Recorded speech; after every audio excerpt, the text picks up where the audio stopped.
In today's video, I'll show you how to connect Pabbly Connect to Todoist, so your tasks can trigger automations across hundreds of apps without any monthly task limits getting in the way. It takes about a minute, and you only set it up once. Let's start from anywhere inside Todoist. First, press the letter O on your keyboard to open the menu, then the letter S to jump straight into your settings. When the settings panel opens, you'll see a list down the side with Account, General, Theme, and more. Go ahead and click Integrations. This is the home for every connection Todoist can make with the other tools you already use every day. At the top, you'll see 3 tabs: Installed, Browse, and Developer. Click the Browse tab. This opens the full gallery of available integrations, a long alphabetical list of apps that plug straight into Todoist. Scroll until you find Pabbly Connect, then click it to open its page. Pabbly Connect is a popular automation platform, and this is where the two tools shake hands.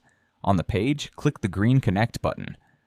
A new window opens asking you to sign into your Pabbly account and approve the connection. Sign in, then approve. Todoist never sees your password. It only grants Pabbly permission to read and create the tasks your workflows need.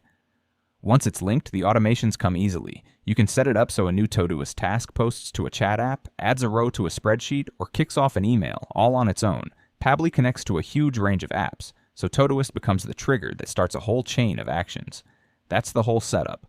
Connect it once, and the routine work between your apps quietly runs itself in the background. Thanks for watching, and happy organizing.